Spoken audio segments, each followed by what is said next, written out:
Welcome everybody, this is Cataclysm. My name is Ryan and we are back with the episode 8 of our tutorial series. That's right, there is Antoine Rock as our main character.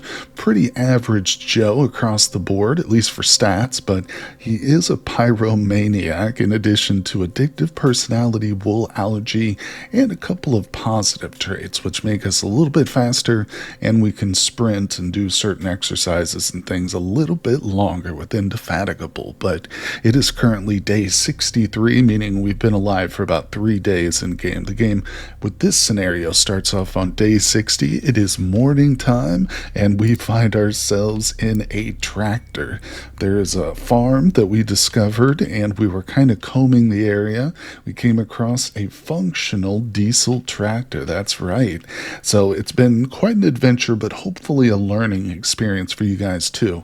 If you're new, again, I'm just kind of going through playing the game with this character, explaining things that I do and the choices that I make. And I think maybe in the last episode I got a little careless. You know, as a new player, you might have wanted to run away from a scenario where you come across 3 zombies like this at one time.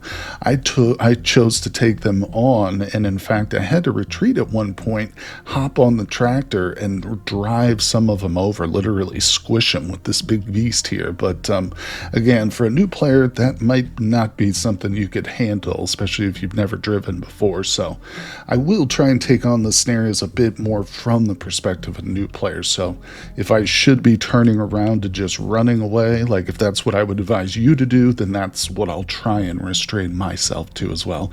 Sometimes I might get a little greedy, but we'll just see. We'll go from here. So like I said, we are at this farmhouse, but we searched it right at the end of the last episode.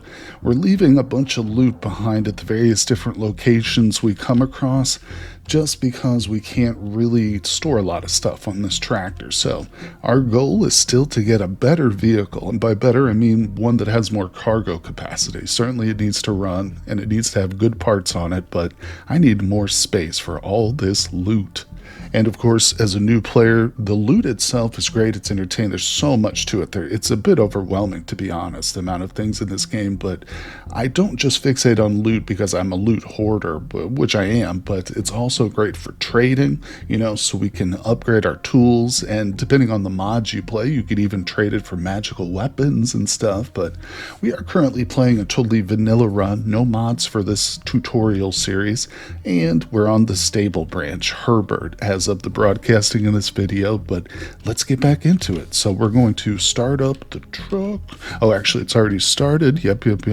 All right, so we're driving.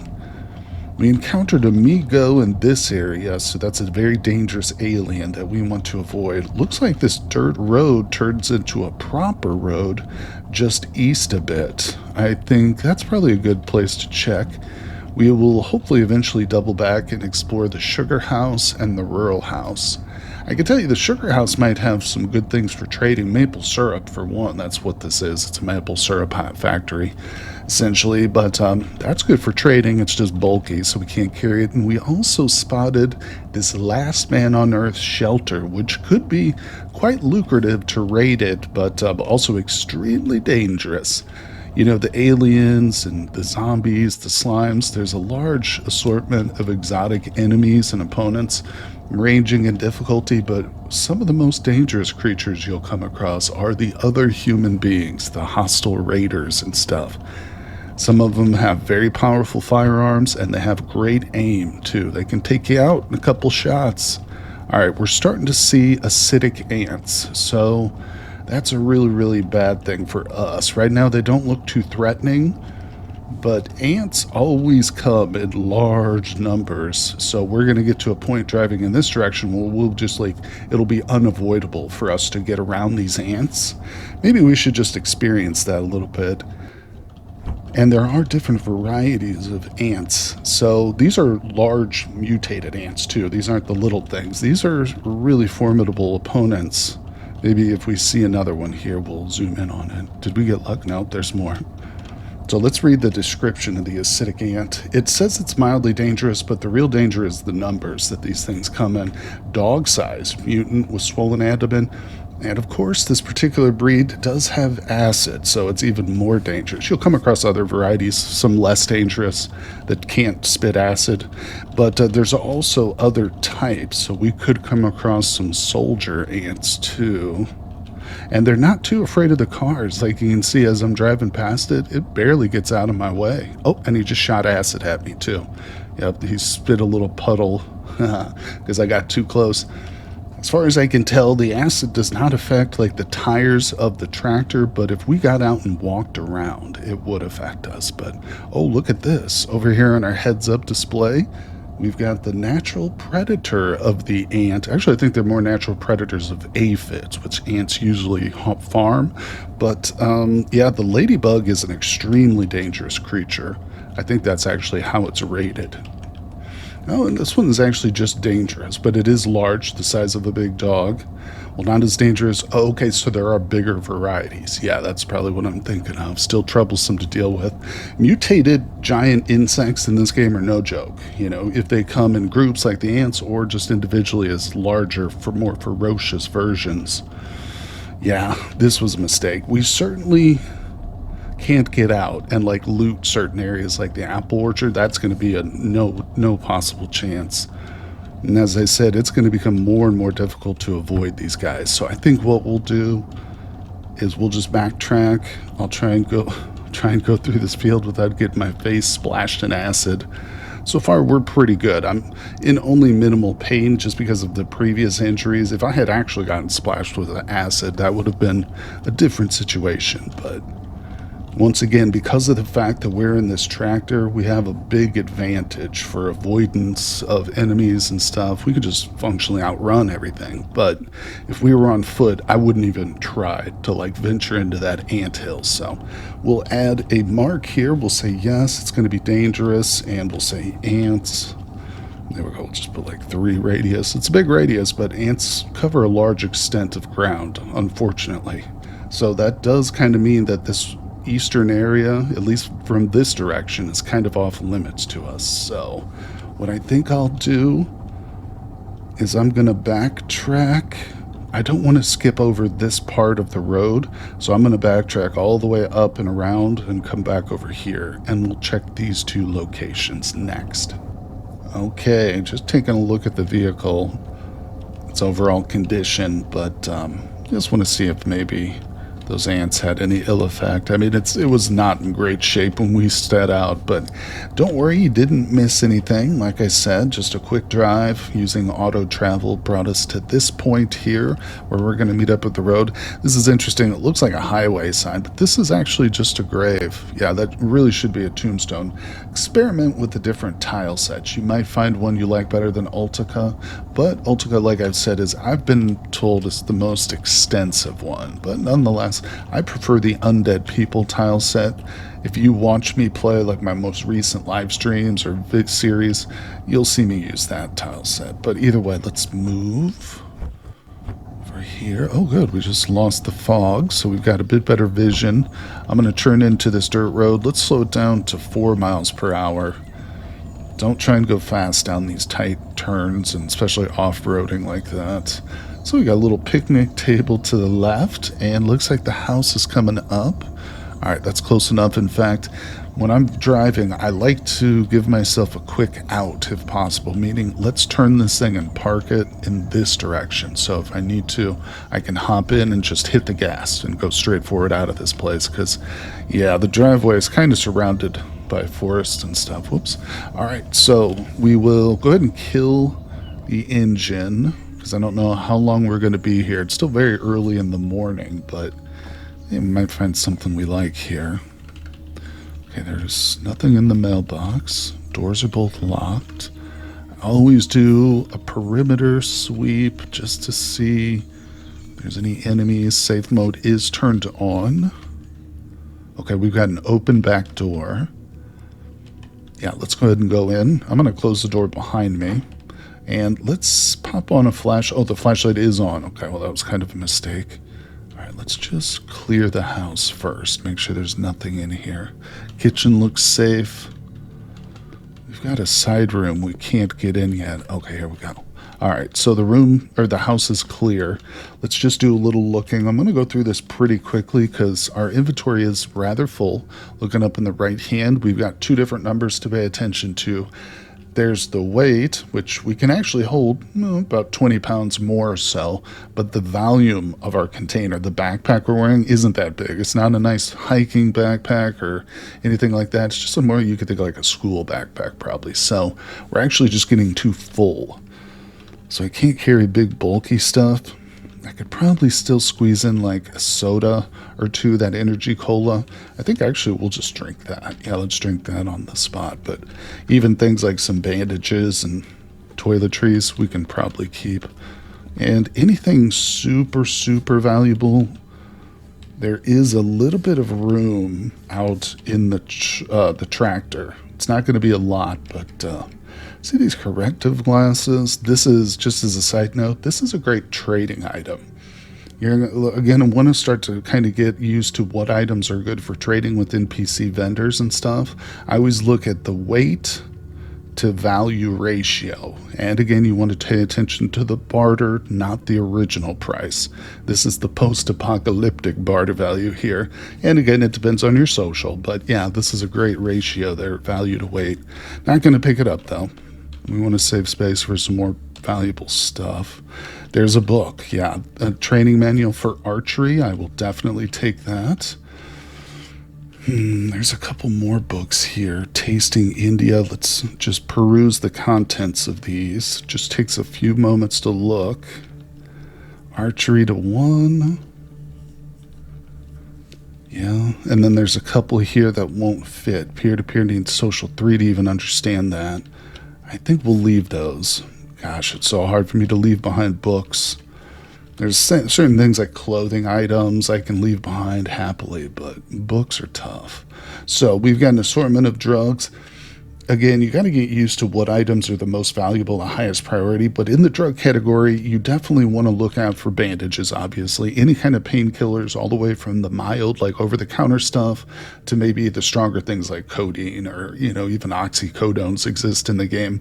Melatonin tablets are really great for sleep, an over-the-counter supplement commonly prescribed to treat sleep deprivation, which can happen. So be careful. This is a great one to keep, maybe not on you, but back at the base, wherever you're sleeping.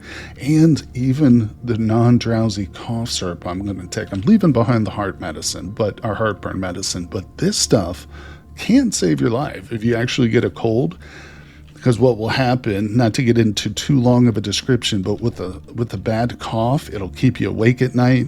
You will get fatigued easier during the day. Obviously, you're already going to have like SAT penalties for being sick. So if you can't sleep at night because you're coughing, it can really spiral out of control. And that cough syrup will help it. So always keep a stash of cough syrup around in case you get sick. This hammer is something we definitely need. Actually, I'm going to wheel that hammer. Yeah, we need the hammer because all we have right now is a makeshift crowbar. So this is an item that actually deserves to be dropped over here. Yeah, the hammer. I would normally favorite that and keep that as an essential part of my toolkit. And we will, once we get a bigger backpack. I'll probably have to go through and sort some stuff out. But for now, we're definitely keeping it. Fire extinguishers are situational. They will stop actual fires. So again, if you have a base set up, you might want to keep a couple fire extinguishers, but not too much here. Some blankets. There was a few spices. There's even some food. We got lentils, which is great. We can cook those up. And I think, yeah, we've got a full family-sized water heater with cold water. Clean, too. Very important. Let's just have a little drink of it. Do I have anything to put it in? No, not at the moment. So it might not be a bad idea. Let's see. Can I pick up some sort of jug? I thought we picked up a thermos at some point, but I must have dropped it back at the farm. I would take one of these gallon jugs, but that's going to be too big. I can't actually carry that. So let's check this again. Yeah, we're getting to that point where space is so limited, it's really cramping my style.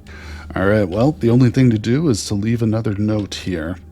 Yeah, I'll just say, again, something like loot left behind, return. There we go. In fact, to be honest, that really does apply for the sugar house too. I think what we'll do, we're going to just not visit the sugar house for now.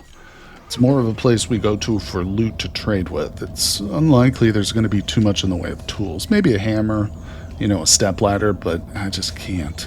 So we're going to prioritize a vehicle. And the best thing to do really is kind of just travel the roads looking for wrecked vehicles.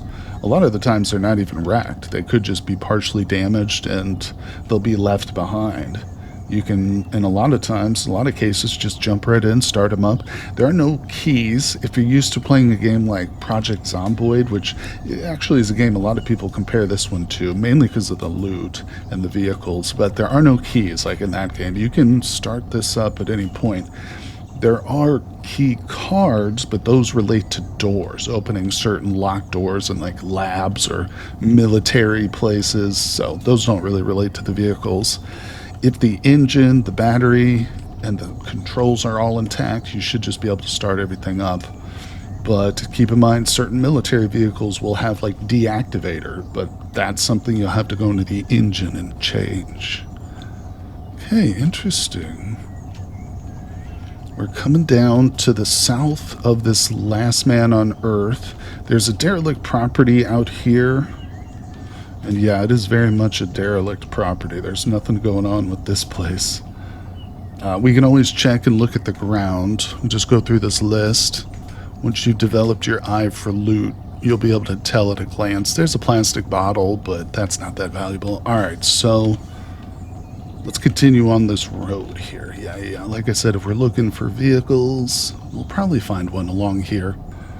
Now, this is a road construction site. What does it call it exactly? Roadworks.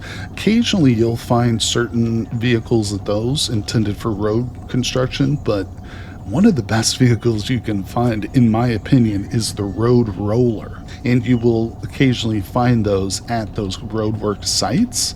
It's like a big steamroller, except it's gas-powered or maybe diesel, but either way. Whoa.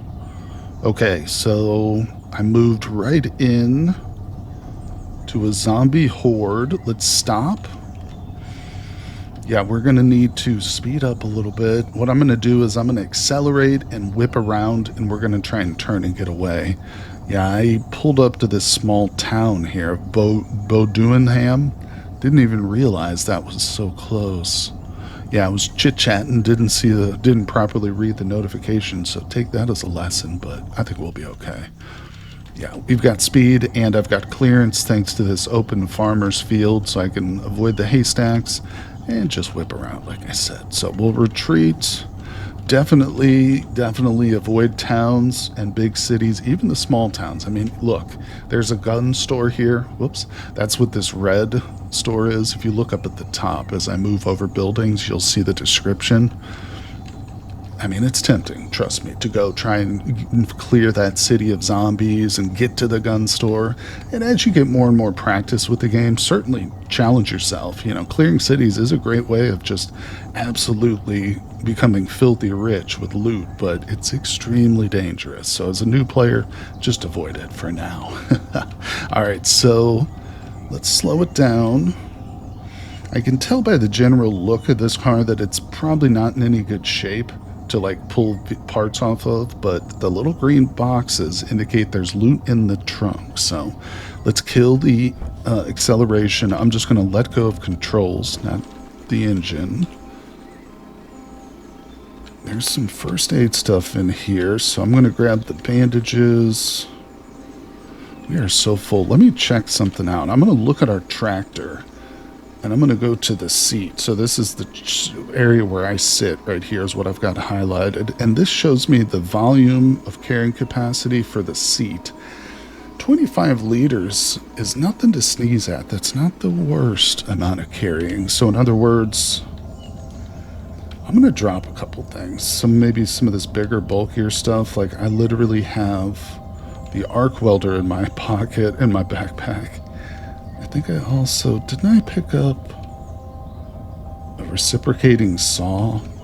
There it is. Yeah, let's drop the reciprocating saw. What's that do? Now if we look back at that square, now we can see the volume is starting to fill up, but we've got plenty of room. Actually, let's just drop everything. Okay, cool. So now I've got a little stash of goods here in my seat, including a few things I meant to trade, some of the books we've picked up, and some food, which is good. That's a good lot of stuff to keep with us. And yes, we can see that my volume is now back down. Of course, weight is lower too, so we can pick up more stuff. Let's come back to this. Yeah, I should neglect the seat storage. Because the gauze, the acetaminophen, the saline solution too, that's a good one. It's more situational than like a pain reliever is, but if you get something shot in your eyes, like that acid, for instance, from the ants that we encountered, that would be good to have. Tape is always important. In terms of the tools, I think we're okay. You're going to see me pass over things like scissor jacks and lug wrenches, but once we get to the point where we want to start working on a vehicle, we will need those tools. Now, actually the socket screwdriver wrench, I think, is another piece of our toolkit that we need but have not found yet. Let's double check that by looking at our inventory. Actually, first, let me turn off the flashlight. And yeah, so we've got the screwdriver set, which again gives us +1 screwdriving and +1 fine screwdriving. Now we just picked up the socket screwdriver set, which gives us 1 screwdriving, so there's a bit of crossover, but it also gives us bolt turning and fine bolt turning too. So those two together have a little crossover, but they still offer us things like fine bolt turning, and the other one was screwdriving too. I'm going to keep both of them. Fine screwdriving, actually, that's a little bit tougher to come across. So you're going to see that sometimes you're going to want to keep tools that maybe cross over in some ways, but still offer other benefits. So, all right, let's keep moving, people. Let's do this. All right, southward we have gone, not too far. We just left right here. This is where we were. And if you're wondering what this indicates, it's a crater. The red O right there, very important note to pay attention to. In fact, I think we're going to turn around and check that out because we've got a rest stop here, which is this yellow house we're going to look at. Not much at the rest stop, I can already tell you. Unfortunately, though, we have come across another big town, Maxfield. It's even larger than this one, so even more zombies. And our destination is just beyond it, too. It's possible we can go around, maybe we can find an alternate route, but we might have to see what we can do. I don't know. Either way, let's go ahead and park, let go of controls.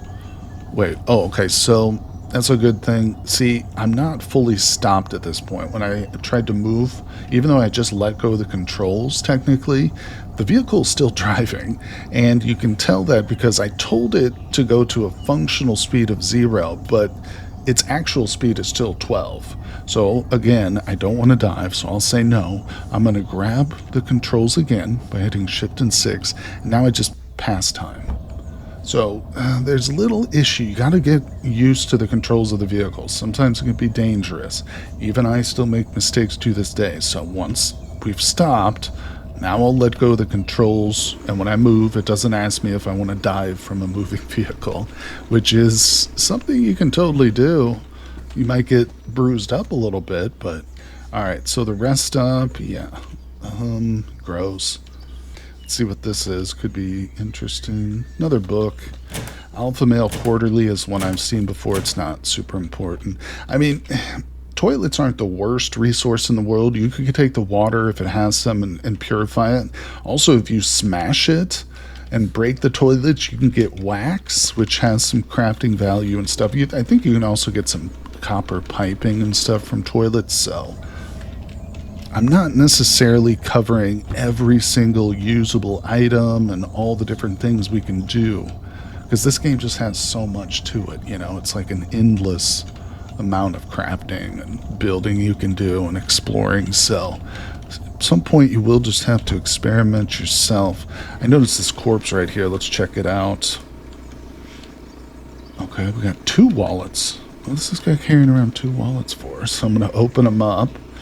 He's got some cash cards. It might not be a bad idea to start picking these up. They can come in handy in very limited situations. The actual currency like bills and coins, 0 use. that I've ever found.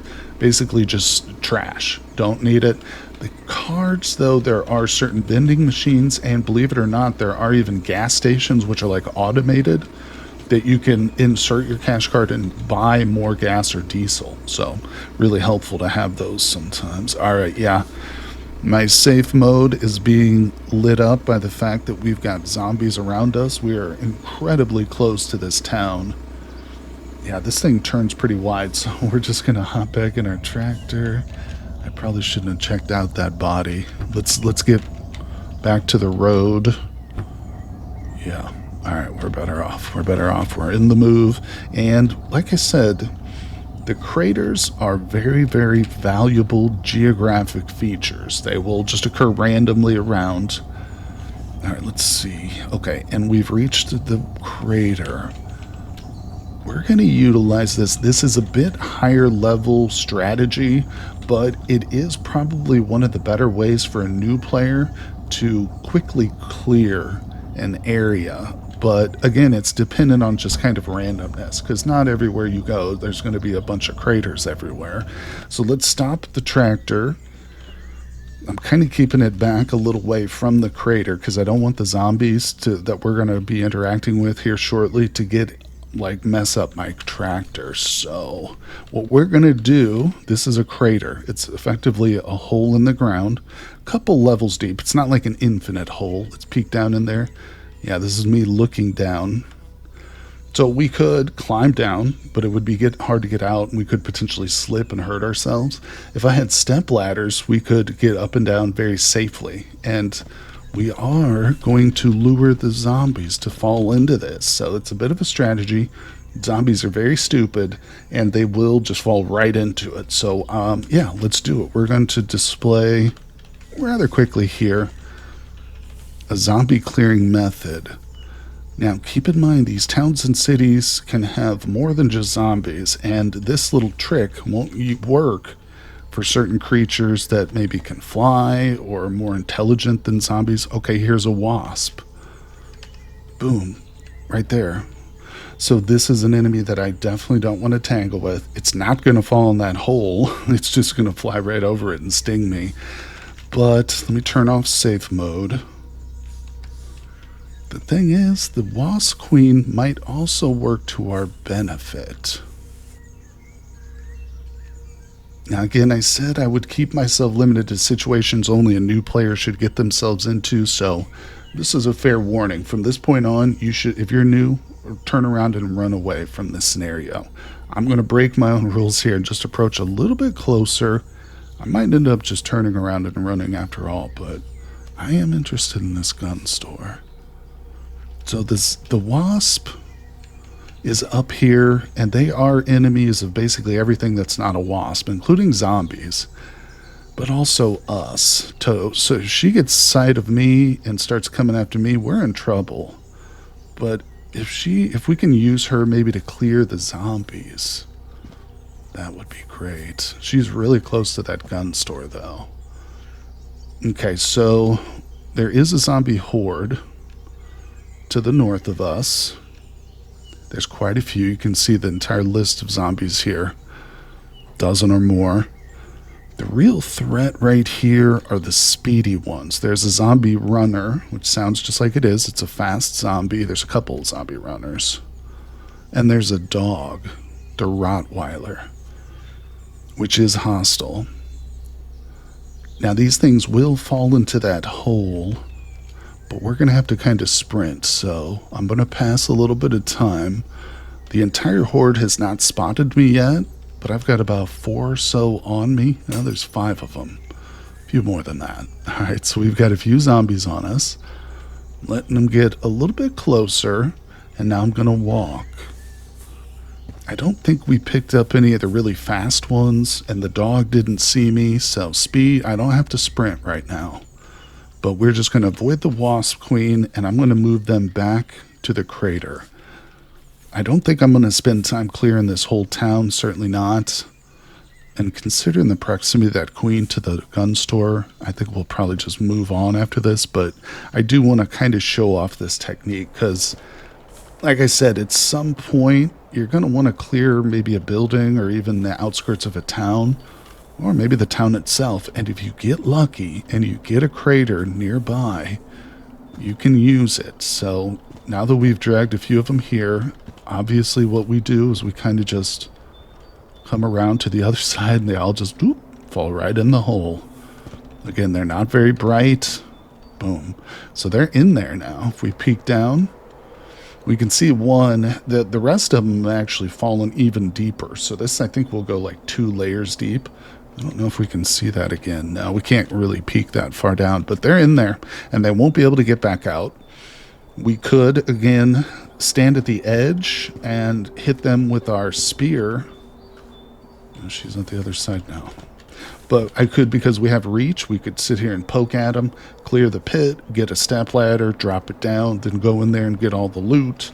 But, you know, or you could just leave it, a pit full of zombies. It's a scary thing, and then just loot the buildings, you know, that you've cleared of zombies. But just a quick little strategy, a little tactic there for you to help clear things. Like I said, we won't go into clearing a whole town right now. It's not something a new player should be doing, but as a technique, that's a good starting option too. It'll help you avoid direct combat with a dozen or more. And maybe you just accidentally find yourself in a situation where you're being chased and you come across a crater. It could save your life. The map of Cataclysm is truly infinite. I believe you can just drive on and on forever and it will just keep generating more and more map, but it's random, and you can sometimes find yourself in situations where you're boxed in because of forests and towns, maybe rivers or lakes too, or just dangerous opponents, like in the case with this ant's nest over here that we can't really drive through. And we're kind of in that situation. Our only real possibility is to the north, up here, to drive back through this farmer's field and hope maybe there's like a road or a highway up here. Optionally, I think since we're close, I'm going to go off-road. We're going to turn and kind of just explore this field, see how open this is. I mean, best case scenario would be so open that I could like drive all the way around and just down to here, although I don't think it's going to be that lucky. But who knows? Like I said, there's only one way to find out. So we're going 12 miles an hour. Obviously, a tractor has no trouble going off-road. I mean, they're made to go off-road, 100% on the off-road stat there. And in fact, I've built vehicles from the ground up, and if I can find tractor tires, that's a must. They have great off-road tires to attach to any vehicle. All right, let's see. They're not quite as durable, I would imagine, as the military armored tires, but overall, they're a very good option. All right, we can use our auto travel over this open field here. Look at that, 2 more craters just opened up right before us. But there's no zombies around, just a bunch of trees and turkeys. So let's keep moving. Oh, okay, looks like we've come to the end of the forest potentially. What's this M? Well, there's military corpses there. That means military zombies, but that's not a bad thing. I mean, military zombies are not going to shoot guns at you, but they're going to be outfitted with maybe possible body armor and stuff. But at the same time, they might also be carrying around just like pistols and weapons on their body, which you can loot. Okay, yeah, so that didn't go very far. You know, there's also these craters here, which could allow us to potentially deal with them safely. Maybe we can put our new strategy to use. Let's just try it. Okay, we're going to stop driving. My safe mode is turned off already, so that's actually a bit of a mistake. I should have turned it right back on after we left earlier, but, well, it's off now, so we'll just deal with that. Okay, okay. So we've just encountered our first feral. Yeah. This is not a zombie. Let's in fact bring up the full description here. It's a dangerous opponent, so it's not like as lethal as Amigo, but this is something we got to take very seriously. So this is just a human being like you or me, but they've gone crazy. They've been broken by the cataclysm mentally. So they're on a bloodlust, murderous rage, out to kill any humans they see. They will comfortably mix with zombies, and the zombies will not attack them. They can see, hear, and smell, and these guys are not as dumb as the zombies. You can sometimes get them to fall into those craters if you maneuver them properly, but it's not the guarantee. These will also throw rocks at you, so they do have a ranged ability. I've never seen them shoot guns. I don't think they're capable of shooting guns, but he will ping us with rocks, which can be devastating if he hits you hard enough. I think we're going to avoid this. If you come across ferals, run away as an early game unless you're prepared. One of the things which will work against these guys is tear gas. Unfortunately, we have not come across any tear gas canisters, so yeah, we're definitely going to avoid it. Now, if I look at him again, we got lucky because I saw him before he saw me. He cannot see me, and also this is a creature that is slower than me. We could outrun it fairly easily. But like I said, they're no dummies. So yeah, we're going to just turn around and avoid those corpses. If they had been zombies, it would have been a bit easier to deal with them. I could have dropped him in the hole. Maybe he did see me. No, he didn't. He's just moving northward. But yeah, we could have dropped him in the hole a little bit more easily. And at least we got to encounter our first feral. Once we do get some tear gas canisters, which you'll see them all over the place, usually from police zombies, but, you know, sometimes I see them on other sources. Sometimes just civilians will have tear gas canisters. You can think it's just like a little pepper spray, but it's very effective against all living creatures. So anything that inhales will get a mouthful of that stuff, and they won't like it very much. But, all right, I think it's official. We're heading north. See what lies beyond these dirt roads up here. Okay, we have reached the northern parts of this farm. Let's just continue this drive manually here. I like to go a little bit faster when I'm driving on manual, especially if it's a nice straightaway shot. I do have another tractor right here. I'm kind of curious about this. All right, no other auto notes have popped up. Let's just let go of the controls real fast. It looks like it's in good shape. I wonder, faulty engine. How are the wheels on it? 24-inch, that one's bad. We've got 2 perfect wheels and 2 not-so-great wheels. I'm going to remember this vehicle. Yeah, I tell you, these farms are really gold mine for, like, unique vehicle parts and stuff. All right. Yeah, again, I don't know if those wheels are necessarily best in class, but they are highly desirable for me. So if we get a nice vehicle that we want to start to really work on and upgrade, I think those tires could come in handy. All right, so we did get lucky. Yep, there's a road just up here to the north of the farm. There's a crappy vehicle, has nothing on it, and I can tell it's too broken for my interest. So now we have the choice. Do we continue north or do we break eastward, going back along the farm's edge? Wow. Well, we've come pretty far today. Some backtracking, but obviously we learned a new strategy utilizing the craters. Keep that in mind too. Like I said, those craters can be a really valuable geographical resource for you. But I think we will leave this northern adventure for the next couple of episodes, guys. I hope you'll tune in for those. If you've learned something today, please let me know down in the comments. And of course, if you've got questions, leave them below as well. Hit that like button, subscribe, and I'll see you guys on the next one.